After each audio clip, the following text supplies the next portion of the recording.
अगर हम लोग कैपेसिटर के पापा यानी कि सुपर कैपेसिटर की अगर बात करें और इसको कंपेयर कर लेते हैं अगर हम बैटरी से, जो हमारे घरों में यूज होती है, तो सबसे बढ़िया तरीका होता है इनको कंपेयर करने का। वो पैरामीटर जिस पे मैंने कंपेयर कर सकते हैं वो है भैया स्पेसिफिक पावर, एसपी के नाम से इसको हम जानते हैं, और दूसरा होता है हमारा स्पेसिफिक एनर्जी, एसई। तो जरा समझते हैं कि भैया ये स्पेसिफिक पावर स्पेसिफिक एनर्जी क्या होती है। तो एक बॉटल मान लेते हैं जिसके अंदर पानी भरा हुआ है और इसका छोटा सा छेद है।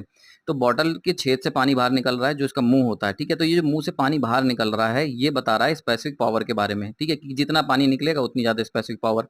इसको हम मेजर करते हैं वॉट पर केजी में। और अगर इसके अंदर जो पानी भरा हुआ है वो है हमारा स्पेसिफिक एनर्जी, उसको हम मेजर करते हैं वॉट आर पर केजी में, ठीक है। अब स्पेसिफिक एनर्जी हमें इस बात की जानकारी देती है कि कोई चीज, कोई बैटरी या कोई भी सिस्टम है कितनी देर तक एनर्जी सप्लाई कर सकता है। तो बॉटल के अंदर जितना पानी भरा होगा उतनी देर तक वो बॉटल चलेगी। छेद यानी कि जहां से पानी निकल रहा है वो ये बताता है कि कितनी जल्दी ये ऑपरेट करेगा। तो अगर हम बैटरी की बात करते हैं तो बैटरी की अगर हम कंपेयर करें तो ये एक ऐसी बॉटल है जिसके अंदर पानी तो बहुत बड़ा है पर छेद बहुत छोटा है, यानी कि इसके अंदर क्या है, स्पेसिफिक एनर्जी बहुत ज्यादा है लेकिन स्पेसिफिक पावर बहुत कम है। वहीं पर अगर हम कैपेसिटर की बात करते हैं, सुपर कैपेसिटर की, तो वो एक बाल्टी की तरह है जिसका मुंह बहुत बड़ा है लेकिन अंदर पानी बहुत कम है। तो स्पेसिफिक पावर ज्यादा हो गई, स्पेसिफिक एनर्जी कम हो गई। यानी कि अगर हम एग्जाम्पल के तौर पे समझें तो जैसे लिथियम आयन बैटरी है, तो लिथियम आयन बैटरी अगर हम बात कर लेते हैं तो इसकी एसपी यानी कि स्पेसिफिक पावर होती है 9000 वॉट पर केजी या 9 किलोवाट पर केजी, लेकिन स्पेसिफिक एनर्जी होती है 180 वॉट आर पर केजी। अब इसको कंपेयर कर लेते हैं सुपर कैपेसिटर से जो आजकल मार्केट में मिलते हैं।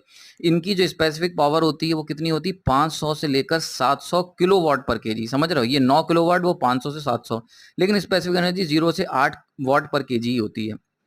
तो भैया हम तो कंफ्यूज हो गए अब कौन सा सेलेक्ट करें। तो सिलेक्शन क्राइटेरिया समझ लो, बैटरी आपको तब सेलेक्ट करनी है जब आपको पावर को स्टोर करना है, ठीक है, यानी कि हमें स्टोरेज के लिए चाहिए तो बेस्ट है बैटरी।